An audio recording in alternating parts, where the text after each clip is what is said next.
സ്മൈലിലേക്ക് സ്വാഗതം. നമ്മൾ ഈ ക്ലാസ്സിലൂടെ നോക്കാൻ പോകുന്നത് 100 ചോദ്യങ്ങളുടെ ഒരു ക്വിക്ക് റിവിഷൻ ആണ്. സെലക്ട് ചെയ്തിട്ടുള്ള വളരെ പ്രധാനപ്പെട്ട ചോദ്യങ്ങളാണ്. മുഴുവൻ ക്വസ്റ്റ്യൻസും അറ്റൻഡ് ചെയ്യുക. അപ്പൊ നമുക്ക് സ്റ്റാർട്ട് ചെയ്യാം. ആദ്യത്തെ ചോദ്യം, സ്വതന്ത്ര ഇന്ത്യയുടെ ആദ്യത്തെ ഗവർണർ ജനറൽ ആരായിരുന്നു? സ്വതന്ത്ര ഇന്ത്യയുടെ ആദ്യത്തെ ഗവർണർ ജനറൽ ആയിരുന്നത് മൗണ്ട് ബാറ്റൻ പ്രഭുവാണ്. സ്വതന്ത്ര ഇന്ത്യയുടെ ആദ്യത്തെ ഗവർണർ ജനറൽ ആരായിരുന്നു? മൗണ്ട് ബാറ്റൻ പ്രഭു. ഇനി സ്വതന്ത്ര ഇന്ത്യയുടെ ആദ്യത്തെ ഇന്ത്യക്കാരനായ ഗവർണർ ജനറൽ ആരായിരുന്നു എന്ന് ചോദിച്ചാൽ സി രാജഗോപാലാചാരിയാണ്. സ്വതന്ത്ര ഇന്ത്യയുടെ ആദ്യത്തെ ഇന്ത്യക്കാരനായ ഗവർണർ സി രാജഗോപാലാചാരി. ഇന്ത്യയുടെ ഉരുക്കു മനുഷ്യൻ, അയൺ മാൻ ഓഫ് ഇന്ത്യ എന്നറിയപ്പെടുന്നത് ആര്? ഇന്ത്യയുടെ ഉരുക്കു മനുഷ്യൻ എന്നറിയപ്പെടുന്നത് സർദാർ വല്ലഭായ് പട്ടേലാണ്. സർദാർ വല്ലഭായ് പട്ടേലാണ് ഇന്ത്യയുടെ ഉരുക്കു മനുഷ്യൻ എന്ന് അറിയപ്പെടുന്നത്. 1526 നടന്നതും ഇന്ത്യയിൽ മുഗൾ സാമ്രാജ്യത്തിന്റെ തുടക്കത്തിന് കാരണമായതുമായ പ്രധാന യുദ്ധമേത്? 1526 നടന്നതും ഇന്ത്യയിലെ മുഗൾ സാമ്രാജ്യത്തിന്റെ തുടക്കത്തിന് കാരണവുമായ പ്രധാന യുദ്ധമാണ് ഒന്നാം പാനിപ്പട്ട് യുദ്ധം. ഒന്നാം പാനിപ്പട്ട് യുദ്ധം. ഇന്ത്യൻ ദേശീയ ഗീതമായ വന്ദേ മാതരം രചിച്ചത് ആര്? ഇന്ത്യൻ ദേശീയ ഗീതമായ വന്ദേ മാതരം രചിച്ചത് ആരാണ്? ബങ്കിങ് ചന്ദ്ര ചാറ്റർജിയാണ്. വന്ദേ മാതരം രചിച്ചത് ആരാണ്? ബങ്കിങ് ചന്ദ്ര ചാറ്റർജി. പ്രശസ്തമായ കൊണാർക്ക് സൂര്യക്ഷേത്രം സ്ഥിതി ചെയ്യുന്ന സംസ്ഥാനം ഏത്? പ്രശസ്തമായ കൊണാർക്ക് സൂര്യക്ഷേത്രം. കൊണാർക്ക് സൂര്യക്ഷേത്രം സ്ഥിതി ചെയ്യുന്നത് എവിടെയാണ്? ഒഡീഷയിലാണ്. ഒഡീഷ. ബ്രഹ്മസമാജം സ്ഥാപിച്ചത് ആര്? ബ്രഹ്മസമാജം സ്ഥാപിച്ചത് ആരാണ്? രാജാറാം മോഹൻ റോയ് ആണ്. രാജാറാം മോഹൻ റോയ്. ജാലിയൻ വാലാബാഗ് കൂട്ടക്കൊല നടന്ന വർഷം ഏത്? ജാലിയൻ വാലാബാഗ് കൂട്ടക്കൊല നടന്ന വർഷം ഏത്? 1919 1919 ഏപ്രിൽ 13 ജാലിയൻ വാലാബാഗ് കൂട്ടക്കൊല നടന്നത്. 1919 ഏപ്രിൽ 13. പ്രവർത്തിക്കുക അല്ലെങ്കിൽ മരിക്കുക, ഡു ഓർ ഡൈ എന്ന മുദ്രാവാക്യം ഏത് സ്വാതന്ത്ര്യ സമര സേനാനിയുമായിട്ട് ബന്ധപ്പെട്ടിരിക്കുന്നു? പ്രവർത്തിക്കുക അല്ലെങ്കിൽ മരിക്കുക എന്ന മുദ്രാവാക്യം ഏത് സ്വാതന്ത്ര്യ സമര സേനാനിയുമായിട്ട് ബന്ധപ്പെട്ടിരിക്കുന്നു? മഹാത്മാഗാന്ധിയുമായിട്ട് ബന്ധപ്പെട്ടിരിക്കുന്നു. പ്രവർത്തിക്കുക അല്ലെങ്കിൽ മരിക്കുക എന്ന് ഗാന്ധിജി ആഹ്വാനം ചെയ്തത് ഏത് സംഭവവുമായിട്ട് ബന്ധപ്പെട്ടാണ് എന്ന് കമന്റ് ചെയ്യുക. ഈ ക്ലാസ്സിൽ നിങ്ങൾക്കായിട്ടുള്ള ചോദ്യം, പ്രവർത്തിക്കുക അല്ലെങ്കിൽ മരിക്കുക എന്ന് ഗാന്ധിജി ആഹ്വാനം ചെയ്തത് ഏത് സംഭവവുമായിട്ട് ബന്ധപ്പെട്ടാണ്? ഡിസ്കവറി ഓഫ് ഇന്ത്യ എന്ന പുസ്തകം എഴുതിയതാര്? പുസ്തകത്തിന്റെ പേര് ഡിസ്കവറി ഓഫ് ഇന്ത്യ. എഴുതിയതാരാണ്? ജവഹർലാൽ നെഹ്റു ആണ്. ജവഹർലാൽ നെഹ്റു. പുസ്തകത്തിന്റെ പേര് ഡിസ്കവറി ഓഫ് ഇന്ത്യ. സിന്ധു നദീതട സംസ്കാരത്തിന്റെ ഭാഗമായ ധോളവീര നിലവിൽ ഏത് സംസ്ഥാനത്താണ് സ്ഥിതി ചെയ്യുന്നത്? ധോളവീര നിലവിൽ ഏത് സംസ്ഥാനത്താണ് സ്ഥിതി ചെയ്യുന്നത്? ഗുജറാത്തിലാണ്. സിന്ധു നദീതട സംസ്കാരത്തിന്റെ ഭാഗമായിരുന്നു ധോളവീര. ധോളവീര സ്ഥിതി ചെയ്യുന്ന സംസ്ഥാനം ഏത് എന്ന് ചോദിച്ചാൽ എവിടെയാണ്? ഗുജറാത്തിലാണ്. ഇന്ത്യൻ നാഷണൽ കോൺഗ്രസിന്റെ ആദ്യത്തെ വനിതാ പ്രസിഡന്റ് ആരായിരുന്നു? ഇന്ത്യൻ നാഷണൽ കോൺഗ്രസിന്റെ ആദ്യത്തെ വനിതാ പ്രസിഡന്റ് ആയിരുന്നത് ആനി ബസന്റ് ആണ്. Annie Besant. പ്രശസ്ത ചരിത്ര സ്മാരകമായ ചെങ്കോട്ട, റെഡ് ഫോർട്ട് പണി കഴിപ്പിച്ച മുഗൾ ചക്രവർത്തി ആരാണ്? റെഡ് ഫോർട്ട് പണി കഴിപ്പിച്ചത് ഷാജഹാൻ ആണ്. ഷാജഹാൻ. ദത്തവകാശ നിരോധന നിയമം നടപ്പിലാക്കിയത് ആര്? ദത്തവകാശ നിരോധന നിയമം നടപ്പിലാക്കിയത് ഡൽഹൌസി പ്രഭുവാണ്. നിർത്തലാക്കിയത് ആര് എന്ന് ചോദിച്ചാൽ കാനിങ് പ്രഭുവാണ്. ദത്താവകാശ നിരോധന നിയമം നടപ്പിലാക്കിയത് ഡൽഹൌസി പ്രഭു, നിർത്തലാക്കിയത് കാനിങ് പ്രഭു. സ്വാമി വിവേകാനന്ദന്റെ യഥാർത്ഥ നാമം എന്തായിരുന്നു? സ്വാമി വിവേകാനന്ദന്റെ യഥാർത്ഥ നാമം നരേന്ദ്രനാഥ് ദത്ത എന്നായിരുന്നു. നരേന്ദ്രനാഥ് ദത്ത എന്നത് ആരുടെ യഥാർത്ഥ നാമമായിരുന്നു? സ്വാമി വിവേകാനന്ദന്റെ യഥാർത്ഥ നാമമായിരുന്നു നരേന്ദ്രനാഥ് ദത്ത. ഖജുരാഹോ ക്ഷേത്രങ്ങൾ നിർമ്മിച്ച രാജവംശം ഏത്? ഖജുരാഹോ ക്ഷേത്രങ്ങൾ. ഖജുരാഹോ ക്ഷേത്രങ്ങൾ നിർമ്മിച്ച രാജവംശം ചന്ദേല രാജവംശമാണ്. ചന്ദേല രാജവംശം. ഖജുരാഹോ ക്ഷേത്രങ്ങൾ സ്ഥിതി ചെയ്യുന്നത് എവിടെയാണ്? മധ്യപ്രദേശിലാണ്. നിർമ്മിച്ചത് ചന്ദേല രാജവംശമാണ്. ഇന്ത്യയിലെ ഏറ്റവും നീളം കൂടിയ നദി ഏതാണ്? ഇന്ത്യയിലെ ഏറ്റവും നീളം കൂടിയ നദി ഏതാണ്? ഗംഗാ നദിയാണ്. കേരളത്തിലെ ഇത് ചോദിക്കുകയാണെങ്കിൽ ഏതാണ്? പെരിയാറാണ്.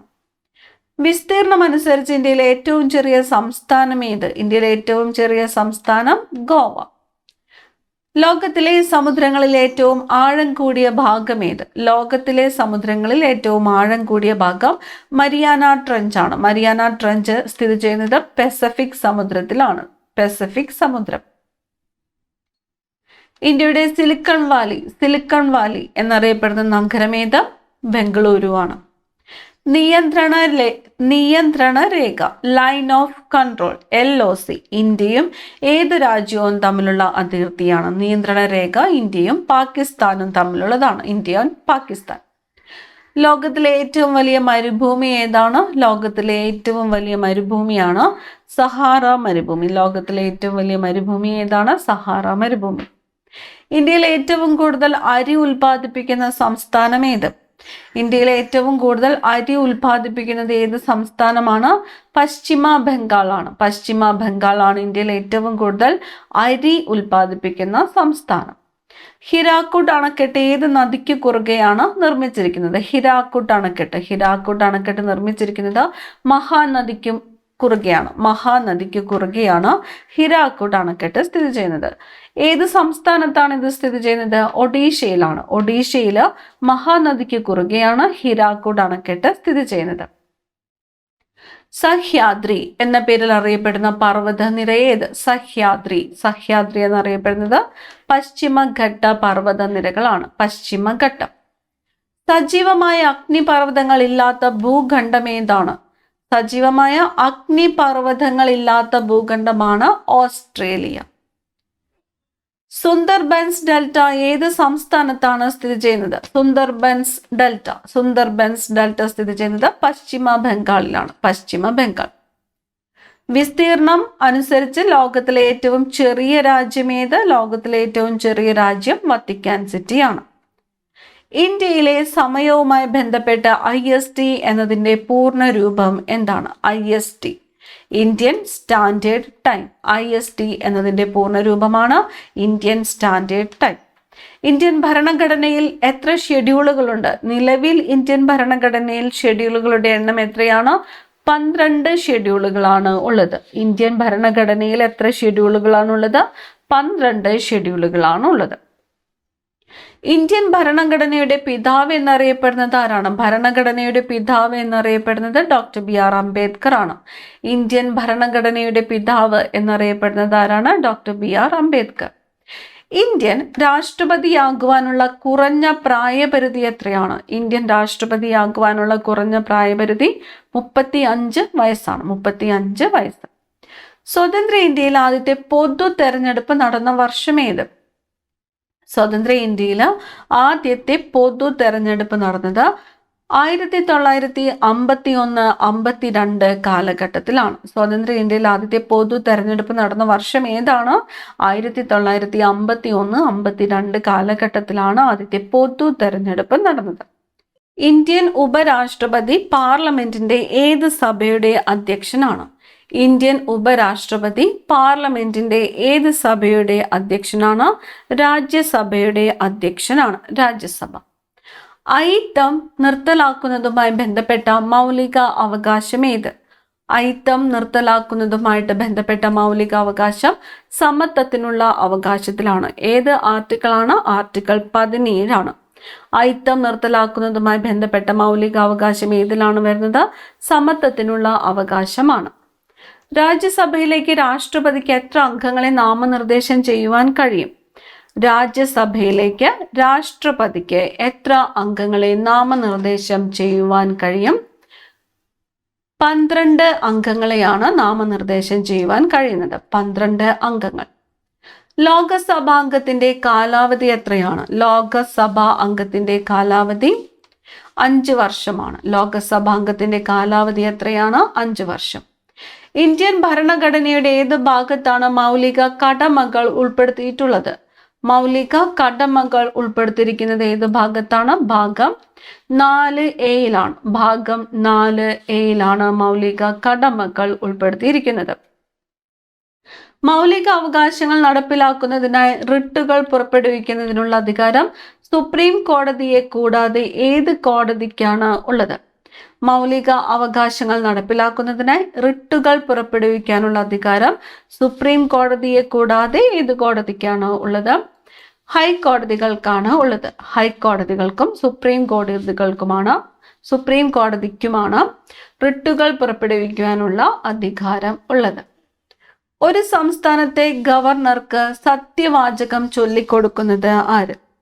ഒരു സംസ്ഥാനത്തെ ഗവർണർക്ക് സത്യവാചകം ചൊല്ലിക്കൊടുക്കുന്നത് ബന്ധപ്പെട്ട ഹൈക്കോടതി ചീഫ് ജസ്റ്റിസ് ആണ്. ബന്ധപ്പെട്ട ഹൈക്കോടതി ചീഫ് ജസ്റ്റിസ്. ധനകാര്യ ബിൽ അല്ലെങ്കിൽ മണി ബിൽ പാർലമെന്റിലെ ഏത് സഭയിൽ മാത്രമാണ് അവതരിപ്പിക്കുവാൻ കഴിയുക? ധനകാര്യ ബിൽ അല്ലെങ്കിൽ മണി ബിൽ പാർലമെന്റിലെ ഏത് സഭയിൽ മാത്രമാണ് അവതരിപ്പിക്കുവാൻ കഴിയുന്നത്? ലോകസഭയിലാണ് മണി ബില്ല് അവതരിപ്പിക്കുവാൻ കഴിയുന്നത്. ഒരു ക്ഷേമ രാഷ്ട്രം എന്ന ആശയം ഇന്ത്യൻ ഭരണഘടനയുടെ ഏത് ഭാഗത്താണ് ഉൾക്കൊള്ളിച്ചിരിക്കുന്നത്? ഒരു ക്ഷേമ രാഷ്ട്രം എന്ന ആശയം ഇന്ത്യൻ ഭരണഘടനയുടെ നിർദ്ദേശക തത്വങ്ങളിലാണ് ഉൾക്കൊള്ളിച്ചിരിക്കുന്നത്. നിർദ്ദേശക തത്വങ്ങൾ. വോട്ടിംഗ് പ്രായം 21 നിന്നും 18 കുറച്ച ഭരണഘടനാ ഭേദഗതി ഏതാണ്? വോട്ടിംഗ് പ്രായം 21 നിന്നും 18 കുറച്ചത് 61ാമത്തെ ഭേദഗതി നിയമപ്രകാരമാണ്. 61ാം ഭേദഗതി. കേന്ദ്ര മന്ത്രിസഭയുടെ തലവൻ ആര്? കേന്ദ്ര മന്ത്രിസഭയുടെ തലവൻ പ്രധാനമന്ത്രിയാണ്. പ്രധാനമന്ത്രി. സ്വർണത്തിന്റെ രാസചിഹ്നം ഏത്? സ്വർണത്തിന്റെ രാസചിഹ്നം AU ആണ്. ഓറം എന്ന ലാറ്റിൻ വാക്കിൽ നിന്നുമാണ് AU എന്ന രാസചിഹ്നം രൂപപ്പെട്ടത്. ഓറം, AU. സ്വർണത്തിന്റെ അറ്റോമിക് നമ്പർ എത്രയാണ്? 79 ആണ്. 79. ഓസോൺ പാളിക്ക് നാശമുണ്ടാക്കുന്ന വാതകം ഏത്? ഓസോൺ പാളിക്ക് നാശമുണ്ടാക്കുന്നത് ക്ലോറോ ഫ്ലൂറോ കാർബണുകളാണ്. CFCS. ഓസോൺ പാളിക്ക് നാശമുണ്ടാക്കുന്ന വാതകം ക്ലോറോ ഫ്ലൂറോ കാർബണുകൾ. ബലത്തിന്റെ SI യൂണിറ്റ്. ബലത്തിന്റെ യൂണിറ്റ് ആണ് ന്യൂട്ടൺ. സോഡിയം ക്ലോറൈഡ് എന്ന രാസസംയുക്തത്തിന്റെ സാധാരണ നാമം ഏത്? കറിയുപ്പ്. കറിയുപ്പ് എന്നറിയപ്പെടുന്നത് സോഡിയം ക്ലോറൈഡ്. അന്തരീക്ഷ മർദ്ദം അളക്കാൻ ഉപയോഗിക്കുന്ന ഉപകരണം ഏതാണ്? അന്തരീക്ഷ മർദ്ദം അളക്കാനായിട്ട് ഉപയോഗിക്കുന്നത് ബാരോമീറ്റർ ആണ്. ബാരോമീറ്റർ. സാധാരണ ഊഷ്മാവിൽ ദ്രാവകാവസ്ഥയിലുള്ള ലോഹം ഏതാണ്? സാധാരണ ഊഷ്മാവില് ദ്രാവകാവസ്ഥയിലുള്ള ലോഹമാണ് മെർക്കുറി. ഏത് പോഷകത്തിന്റെ കുറവാണ് ഗോയിറ്റർ എന്ന രോഗത്തിന് കാരണമാകുന്നത്? ഗോയിറ്റർ. അയോഡിന്റെ കുറവാണ് ഗോയിറ്ററിന് കാരണമാകുന്നത്. അയോഡിൻ. ഗുരുത്വാകർഷണ സിദ്ധാന്തം കണ്ടുപിടിച്ചത് ആര്? ഗുരുത്വാകർഷണ സിദ്ധാന്തം സർ ഐസക് ന്യൂട്ടൺ ആണ്. Sir Isaac Newton. കോശത്തിന്റെ ഊർജ്ജ നിലയം അഥവാ പവർ ഹൗസ് എന്നറിയപ്പെടുന്നത് മൈറ്റോകോൺട്രിയാണ്. കോശത്തിന്റെ ഊർജ്ജ നിലയം അഥവാ പവർ ഹൗസ് എന്നറിയപ്പെടുന്നത് മൈറ്റോകോൺട്രിയ. മനുഷ്യ ശരീരത്തിലെ ഏറ്റവും വലിയ ഗ്രന്ഥി ഏത്? മനുഷ്യ ശരീരത്തിലെ ഏറ്റവും വലിയ ഗ്രന്ഥി കരളാണ്. മനുഷ്യ ശരീരത്തിലെ ഏറ്റവും വലിയ അന്തസ്രാവി ഗ്രന്ഥി ഏത് എന്ന് ചോദിച്ചാൽ ഏതാണ്? തൈറോയ്ഡ് ഗ്രന്ഥിയാണ്. വെളിച്ചത്തിന്റെ വേഗത ആദ്യമായി അളന്ന ശാസ്ത്രജ്ഞൻ ആര്? വെളിച്ചത്തിന്റെ വേഗത ആദ്യമായിട്ട് അളന്നത് ഒലെ റോമർ ആണ്. ഒലെ റോമർ ആണ് വെളിച്ചത്തിന്റെ വേഗത ആദ്യമായിട്ട് അളന്നത്. ഒലെ റോമർ. വിറ്റാമിൻ സിയുടെ രാസനാമം? Vitamin C ascorbic acid. Ascorbic acid എന്നത് ഏത് വൈറ്റമിൻ്റെ രാസനാമമാണ്? വിറ്റാമിൻ സിയുടെ രാസനാമമാണ് അസ്കോർബിക് ആസിഡ്. പ്രകാശ സംശ്ലേഷണത്തിന് സസ്യങ്ങൾ ഉപയോഗിക്കുന്ന വാതകം ഏതാണ്? പ്രകാശ സംശ്ലേഷണത്തിന് സസ്യങ്ങൾ ഉപയോഗിക്കുന്ന വാതകം കാർബൺ ഡൈ ഓക്സൈഡ്. ആറ്റത്തിന്റെ ന്യൂക്ലിയസിൽ കാണപ്പെടുന്ന കണങ്ങൾ ഏതെല്ലാം? പ്രോട്ടോണും ന്യൂട്രോണുമാണ്. ആറ്റത്തിന്റെ ന്യൂക്ലിയസിൽ കാണപ്പെടുന്ന കണങ്ങൾ ഏതെല്ലാമാണ്? Proton, neutrons. പഞ്ചവത്സര പദ്ധതികൾ എന്ന ആശയം ഇന്ത്യ കടമെടുത്തത് ഏത് രാജ്യത്തു നിന്നുമാണ്? പഞ്ചവത്സര പദ്ധതികൾ ഇന്ത്യ കടമെടുത്തത് റഷ്യയിൽ നിന്നുമാണ്. പഞ്ചവത്സര പദ്ധതികൾ റഷ്യ. ഇന്ത്യൻ രൂപയുടെ ചിഹ്നം രൂപകൽപ്പന ചെയ്തത് ആര്? ഇന്ത്യൻ രൂപയുടെ ചിഹ്നം രൂപകൽപ്പന ചെയ്തത് ആരാണ്? ഡി ഉദയകുമാർ ആണ്. ഡി ഉദയകുമാർ ആണ് ഇന്ത്യൻ രൂപയുടെ ചിഹ്നം രൂപകൽപ്പന ചെയ്തത്. ഇന്ത്യയുടെ ധനകാര്യ തലസ്ഥാനം എന്നറിയപ്പെടുന്ന നഗരം ഏത്? ഇന്ത്യയുടെ ധനകാര്യ തലസ്ഥാനം അല്ലെങ്കിൽ സാമ്പത്തിക തലസ്ഥാനം എന്നറിയപ്പെടുന്ന നഗരം ഏതാണ്? മുംബൈ ആണ്. Mumbai. Reserve bank of India സ്ഥാപിതമായ വർഷം ഏത്? റിസർവ് ബാങ്ക് ഓഫ് ഇന്ത്യ സ്ഥാപിതമായ വർഷം ഏതാണ്? 1935 1935 റിസർവ് ബാങ്ക് ഓഫ് ഇന്ത്യ സ്ഥാപിതമായത്. 1935. ഇന്ത്യൻ സമ്പദ് വ്യവസ്ഥയുടെ സ്വഭാവം ഏതാണ്? ഇന്ത്യൻ സമ്പദ് വ്യവസ്ഥയുടെ സ്വഭാവം മിശ്ര സമ്പദ് വ്യവസ്ഥയാണ്. ഇന്ത്യൻ സമ്പദ് വ്യവസ്ഥ എന്നത് മിശ്ര സമ്പദ് വ്യവസ്ഥയാണ്. നീതി ആയോഗ് നിലവിൽ വന്ന വർഷം? നീതി ആയോഗ് നിലവിൽ വന്നത് 2015 ജനുവരി 1 2015 ജനുവരി 1 നീതി ആയോഗ് നിലവിൽ വന്നത്. ഇന്ത്യയിൽ ധനകാര്യ വർഷം ആരംഭിക്കുന്നത് ഏത് ദിവസമാണ്? ഇന്ത്യയിൽ ധനകാര്യ വർഷം അല്ലെങ്കിൽ സാമ്പത്തിക വർഷം ആരംഭിക്കുന്നത് ഏത് ദിവസമാണ്? ഏപ്രിൽ 1 ഏപ്രിൽ 1 ഇന്ത്യയിൽ സാമ്പത്തിക വർഷം ആരംഭിക്കുന്നത്. GST എന്നതിന്റെ പൂർണ്ണ രൂപം എന്താണ്? GST എന്നതിന്റെ പൂർണ്ണ രൂപം goods and services tax. Goods and services tax. GST എന്നതിന്റെ പൂർണ്ണ രൂപം ഗുഡ്സ് ആൻഡ് സർവീസസ് ടാക്സ്. ഇന്ത്യയിലെ ഏറ്റവും വലിയ പൊതുമേഖലാ ബാങ്ക് ഏതാണ്? ഇന്ത്യയിലെ ഏറ്റവും വലിയ പൊതുമേഖലാ ബാങ്ക് സ്റ്റേറ്റ് ബാങ്ക് ഓഫ് ഇന്ത്യയാണ്. State Bank of India. Indian currency നോട്ടുകളിൽ എത്ര ഭാഷകളിൽ മൂല്യം രേഖപ്പെടുത്തിയിട്ടുണ്ട്? 17 ഭാഷകളിലാണ്. ഇന്ത്യൻ കറൻസി നോട്ടുകളിൽ എത്ര ഭാഷകളിലാണ് മൂല്യം രേഖപ്പെടുത്തിയിരിക്കുന്നത്? 17. ഇന്ത്യയുടെ ദേശീയ കായിക വിനോദം ഏത്? ഇന്ത്യയുടെ ദേശീയ കായിക വിനോദം ഹോക്കിയാണ്. ഹോക്കി. വിംബിൾട്ടൺ ഏത് കായിക ഇനവുമായി ബന്ധപ്പെട്ടിരിക്കുന്നു? വിംബിൾട്ടൺ ടെന്നീസുമായിട്ടാണ് ബന്ധപ്പെട്ടിരിക്കുന്നത്. ടെന്നീസ്. സച്ചിൻ ടെണ്ടുൽക്കർക്ക് ഭാരതരത്ന ലഭിച്ച വർഷം ഏത്? സച്ചിൻ ടെണ്ടുൽക്കർക്ക് ഭാരതരത്ന ലഭിച്ച വർഷം 2014 2014 സച്ചിൻ ടെണ്ടുൽക്കർക്ക് ഭാരതരത്ന ലഭിച്ചത്. ബുള്ളി എന്ന പദം ഏത് കായിക ഇനവുമായി ബന്ധപ്പെട്ടിരിക്കുന്നു?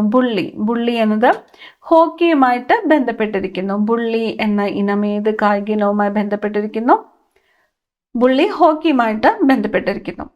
ഹോക്കി ഗോൾ പോസ്റ്റിന്റെ ഉയരം എത്രയാണ്? ഹോക്കി ഗോൾ പോസ്റ്റിന്റെ ഉയരം 6 അടി അല്ലെങ്കിൽ 2.14 മീറ്റർ ആണ്. 6 അടി അല്ലെങ്കിൽ 2.14 മീറ്റർ ആണ് ഹോക്കി ഗോൾ പോസ്റ്റിന്റെ ഉയരം. യുണൈറ്റഡ് നേഷൻസ് ഓർഗനൈസേഷൻ സ്ഥാപിതമായ വർഷം? യുണൈറ്റഡ് നേഷൻസ് ഓർഗനൈസേഷൻ സ്ഥാപിതമായത് 1945 1945 യുണൈറ്റഡ് നേഷൻസ് ഓർഗനൈസേഷൻ സ്ഥാപിതമായത്. ലോകാരോഗ്യ സംഘടനയുടെ ആസ്ഥാനം എവിടെയാണ്? ലോകാരോഗ്യ സംഘടനയുടെ ആസ്ഥാനം ജനീവയാണ്. സ്വിറ്റ്സർലൻഡിലെ ജനീവയാണ് ലോകാരോഗ്യ സംഘടനയുടെ ആസ്ഥാനം. ഇന്ത്യയുടെ ദേശീയ പക്ഷി ഏത്? ഇന്ത്യയുടെ ദേശീയ പക്ഷി മയിലാണ്. ഇന്ത്യയുടെ ദേശീയ പക്ഷി മയിൽ. സൗരയൂഥത്തിലെ ഏറ്റവും വലിയ ഗ്രഹം ഏതാണ്? സൗരയൂഥത്തിലെ ഏറ്റവും വലിയ ഗ്രഹം വ്യാഴമാണ്. വ്യാഴം. ചന്ദ്രയാൻ 3 ദൗത്യം വിജയകരമായി വിക്ഷേപിച്ച ഇന്ത്യൻ ബഹിരാകാശ ഏജൻസി ഏത്? ചന്ദ്രയാൻ 3 വിക്ഷേപിച്ചത് ISRO ആണ്. ISRO.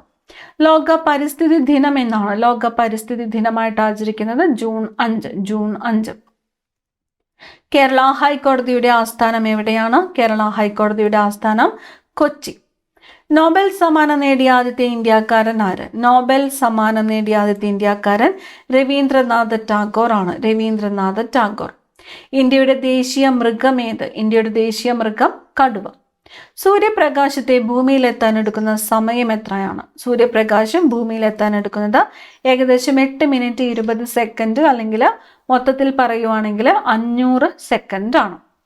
ഇന്ത്യയുടെ ആദ്യത്തെ ഉപഗ്രഹമായ ആര്യഭട്ട വിക്ഷേപിച്ചത് ഏത് വർഷം? ഇന്ത്യയുടെ ആദ്യത്തെ ഉപഗ്രഹമായ ആര്യഭട്ട വിക്ഷേപിച്ചത് 1975 1975. ഏറ്റവും കൂടുതൽ കടൽ തീരമുള്ള ഇന്ത്യൻ സംസ്ഥാനം ഏതാണ്? ഏറ്റവും കൂടുതൽ കടൽ തീരമുള്ള ഇന്ത്യൻ സംസ്ഥാനം ഗുജറാത്താണ്. ഗുജറാത്ത്. UNOയുടെ ഇപ്പോഴത്തെ സെക്രട്ടറി ജനറൽ ആരാണ്? UNOയുടെ ഇപ്പോഴത്തെ സെക്രട്ടറി ജനറൽ അന്റോണിയോ ഗുട്ടറസ് ആണ്. അന്റോണിയോ ഗുട്ടറസ് ആണ് UNOയുടെ ഇപ്പോഴത്തെ സെക്രട്ടറി ജനറൽ. പീത വിപ്ലവം അല്ലെങ്കിൽ യെല്ലോ റിവല്യൂഷൻ എന്നത് ഉൽപ്പന്നത്തിന്റെ ഉൽപാദനവുമായി ബന്ധപ്പെട്ടിരിക്കുന്നു. പീത വിപ്ലവം അല്ലെങ്കിൽ യെല്ലോ റെവല്യൂഷൻ എന്നത് എണ്ണക്കുരുക്കളുടെ ഉൽപാദനവുമായിട്ട് ബന്ധപ്പെട്ടിരിക്കുന്നു. തിരുവിതാംകൂർ, കൊച്ചി, മലബാർ എന്നീ പ്രദേശങ്ങൾ സംയോജിപ്പിച്ച് കേരള സംസ്ഥാനം രൂപീകരിച്ച വർഷം ഏത്? തിരുവിതാംകൂർ, കൊച്ചി, മലബാർ എന്നീ പ്രദേശങ്ങൾ സംയോജിപ്പിച്ച് കേരള സംസ്ഥാനം രൂപീകരിച്ചത് 1956 നവംബർ 1-നാണ്. കടുവകളുടെ എണ്ണത്തിൽ 1-ാം സ്ഥാനത്തുള്ള ഇന്ത്യൻ സംസ്ഥാനം ഏത്? കടുവകളുടെ എണ്ണത്തിൽ 1-ാം സ്ഥാനം മധ്യപ്രദേശിനാണ്. ഇന്ത്യയുടെ ആദ്യത്തെ ഉപരാഷ്ട്രപതി ആരായിരുന്നു? ഇന്ത്യയുടെ ആദ്യത്തെ ഉപരാഷ്ട്രപതി ഡോക്ടർ എസ് രാധാകൃഷ്ണൻ. കേരള നവോത്ഥാനത്തിന്റെ പിതാവ് എന്നറിയപ്പെടുന്നത് ആര്? കേരള നവോത്ഥാനത്തിന്റെ പിതാവ് ശ്രീനാരായണ. മിഴാവ് എന്ന വാദ്യം ഉപയോഗിച്ച് അവതരിപ്പിക്കുന്ന കേരളീയ കലാരൂപം ഏത്? മിഴാവ് എന്ന വാദ്യം ഉപയോഗിച്ച് അവതരിപ്പിക്കുന്ന കേരളീയ കലാരൂപമാണ് കൂടിയാട്ടം. കേരളത്തിലെ ആദ്യത്തെ വർത്തമാന പത്രം ഏതാണ്? കേരളത്തിലെ ആദ്യത്തെ വർത്തമാന പത്രമാണ് രാജ്യസമാചാരം. കേരളത്തിലെ ഏക ഓക്സ്ബോ തടാകം ഏതാണ്? കേരളത്തിലെ ഏക ഓക്സ്ബോ തടാകം ഏതാണ്? വൈന്തലയാണ്. സ്ഥിതി ചെയ്യുന്നത് തൃശ്ശൂരാണ്. തൃശ്ശൂർ ജില്ലയിലെ വൈന്തലയാണ് കേരളത്തിലെ ഏക ഓക്സ്ബോ തടാകം. കേരള നിയമസഭയിലെ ആകെ അംഗങ്ങളുടെ എണ്ണം എത്രയാണ്? കേരള നിയമസഭയിലെ ആകെ അംഗങ്ങളുടെ എണ്ണം 140 ആണ്. 140 അംഗങ്ങളാണ് കേരള നിയമസഭയിൽ ഉള്ളത്. കേരളത്തിലെ ഗ്രാമപഞ്ചായത്തുകളുടെ എണ്ണം ഏകദേശം എത്രയാണ്? കേരളത്തിലെ ഗ്രാമപഞ്ചായത്തുകളുടെ എണ്ണം 941 ആണ്. 941 ഗ്രാമപഞ്ചായത്തുകളാണ്. കേരളത്തിൽ നിന്ന് രാജ്യസഭയിലേക്ക് തെരഞ്ഞെടുക്കുന്ന അംഗങ്ങളുടെ എണ്ണം എത്ര? കേരളത്തിൽ നിന്നും രാജ്യസഭയിലേക്ക് തെരഞ്ഞെടുക്കപ്പെടുന്നത് 9 അംഗങ്ങളാണ്. 9 അംഗങ്ങൾ. കേരളത്തിന്റെ ഔദ്യോഗിക പക്ഷിയാണ് മലമുഴക്കി വേഴാമ്പൽ. ഇന്ത്യയിലെ ആദ്യത്തെ ഡിജിറ്റൽ സംസ്ഥാനമായി പ്രഖ്യാപിക്കപ്പെട്ട സംസ്ഥാനം ഏത്? ഇന്ത്യയിലെ ആദ്യത്തെ ഡിജിറ്റൽ സംസ്ഥാനമാണ് കേരളം. അവസാനത്തെ ചോദ്യം, കേരളത്തിലെ ഏറ്റവും വലിയ ശുദ്ധജല തടാകം ഏതാണ്? ഏറ്റവും വലിയ ശുദ്ധജല തടാകം ശാസ്താംകോട്ടക്കായലാണ്. കൊല്ലം ജില്ലയിലെ ശാസ്താംകോട്ടക്കായലാണ് കേരളത്തിലെ ഏറ്റവും വലിയ ശുദ്ധജല തടാകം. 100 ചോദ്യങ്ങളാണ് നമ്മൾ ഈ ക്ലാസ്സിലൂടെ നോക്കിയത്. അടുത്ത ക്ലാസ്സിൽ കാണാം. താങ്ക്